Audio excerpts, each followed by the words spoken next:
명나라 장군 양호가 원숭이 기병 수백 마리를 소사하 다리 아래 들판에 매복하게 하였다. 왜군이 숲처럼 빽빽한 대열을 이루어 북상하는 것을 지켜보다가 거리를 100여 보 남겨놓았을 때 교란형 원숭이들이 말에 채찍을 가해 적진으로 돌진했다. 왜적들이 사람인 듯 하면서도 사람이 아닌 원숭이를 보고 모두 괴히 여겨 발을 멈추고 쳐다만 보았다. 혼란에 빠져 조총 하나, 화살 하나 쏘지 못하고 크게 무너져 남쪽으로 달아났는데 쓰러진 시체가 들을 덮었다. 이것은 조선 후기 실학자 이중환이 1751년에 저술한 인문지리서 택리지의 기록입니다. 지금의 충남 천안 일대에서 벌어진 소사전투의 한 장면을 생생하게 묘사하고 있죠. 소사전투는 평양전투, 행주산성전투와 함께 외국을 상대로 크게 승리한 육상 3대 첩으로 꼽히는데요. 역사적인 사건을 바탕으로 전투 규모 및 전술 등을 비교적 상세히 적고 있지만 내용 중 실제했다고 믿기 어려운 원숭이 기병대에 대한 부분은 설화 혹은 야사로 여겨졌습니다. 택리지가 쓰여진 시점이 임진왜란이 종전되고 150여 년 후였기에 직접 목격한 것이 아니라 구전되는 이야기를 수집해 적는 과정에서 일부 과장된 이야기가 섞여 들어간 것이라고 보았죠. 혹자는 원숭이처럼 날쌘 명나라 병사를 빗대어 표현한 것이라고 해석하기도 했는데요. 그런데 문호 속 원숭이 기병대가 단순한 지역 전설이 아닌 진짜 원숭이들로 구성된 특수 부대였을 거라는 주장이 제기되었습니다. 택리지는 수십 가지의 지역 전설을 채록한다. 처음엔 원숭이 기병대도 그런 부류의 이야기일 거라 생각했다. 하지만 몇 년에 걸쳐 정본과 수십 종의 이본을 검토하고 분석하는 과정에서 소사전투를 대승으로 이끌었다는 원숭이 기병대, 즉 원병이 단순히 전설이 아닌 임진년에 벌어진 국제전쟁에서 혁혁한 공을 세운 실체적 존재들이라는 사실을 깨달았다. 성균관대 한문학과 안대회 교수는 소사전투를 승리로 이끈 원병의 이야기가 역사적 근거가 있는 사실임을 증명하기 위하여 다양한 문헌을 조사하고 분석합니다. 이 과정에서 놀라운 사실을 확인하는데요. 원숭이 기병대의 활약상을 사실로 기록한 사료가 택리지 하나만 있었던 게 아닌 것이죠. 조선 후기의 실학자 연암 박지원은 왕명을 받아 명나라 장수 양호의 죽음을 애도하는 글 경리 양호 치제문을 지었는데요. 여기엔 이런 구절이 나옵니다. 농원 300이 한꺼번에 말을 달렸지. 저 교활한 왜적들을 모조리 말고발해서 섬멸하였네. 여기서 농원 300이란 적진을 교란하는 300마리 원숭이라는 뜻인데요.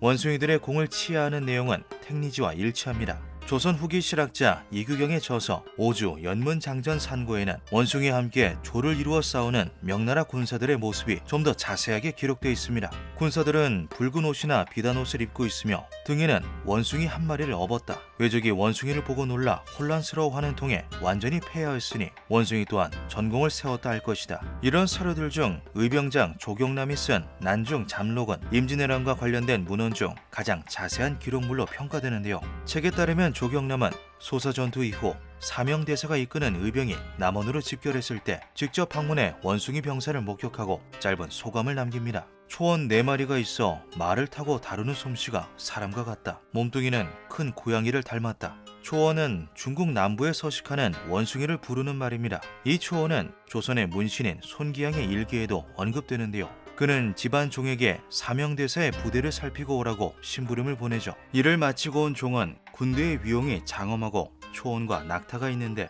원숭이는 능히 적진으로 돌진할 수 있다고 보고합니다. 그들은 정말 말을 타고 전장을 누비는 원숭이들을 보았던 걸까요? 안 교수는 원숭이 부대가 실존했을 개연성은 충분하다고 주장합니다. 그의 말처럼 원병에 대한 언급은 여러 사료와 문헌에 남아있는데요. 경상북도 안동의 풍산 김씨 문중에 대대로 전해오는 세전 서화첩에서 결정적인 기록을 찾아볼 수 있죠. 이는 김씨 문중 조상 19명과 관련된 역사적인 사건을 글과 그림으로 엮어낸 화첩입니다. 안 교수는 총 32점의 그림들 가운데 천조 장사 전별도라는 제목의 그림에 당시 원숭이 기병대의 모습이 그려져 있다고 설명합니다. 그림은 임진왜란이 끝난 뒤 참전했던 명나라 병사들이 귀환하기 전 작별잔치를 여는 장면을 담고 있다. 이 그림 왼쪽 하단을 보면 원명 300이라 적힌 깃발을 든 원숭이들이 열지어 이동하는 모습이 보인다. 그림 속 동물은 온몸에 진해색 털이 수북하고 주둥이가 뾰족합니다.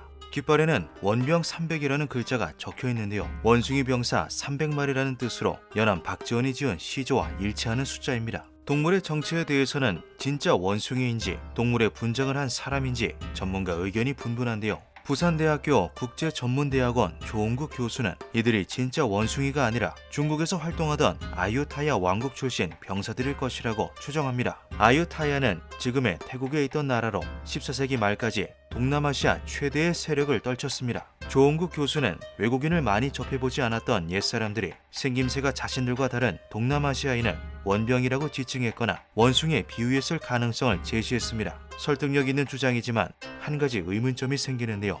해당 그림에서 원숭이 기병대 왼쪽 위를 보면 바퀴 달린 수레에 이국적인 외모를 가진 외국인 병사 4명이 타고 있는 걸 볼 수 있습니다. 다른 병사들에 비해 몸집이 훨씬 크고 피부색은 까무잡잡하며 머리털은 붉은색입니다. 오른쪽 위에 해귀라는 글자가 적혀 있죠. 팽신고가 얼굴 모습이 다른 신병을 불러왔다. 일명 해귀라 한다.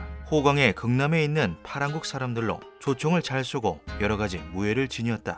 노란 눈동자에 얼굴빛은 검고 사지와 온몸도 모두 검다. 턱수염과 머리카락은 곱슬이고 검은 양모처럼 짧게 꼬부라졌다. 해귀는 잠수와 수중 사냥에 능한 포르투갈 출신 흑인 용병들을 바다 귀신에 빗대어 부른 별칭입니다. 선조실록에 따르면 선조가 해귀의 신출귀몰한 몸놀림에 감복해 은자를 내렸다는 기록도 남아있는데요.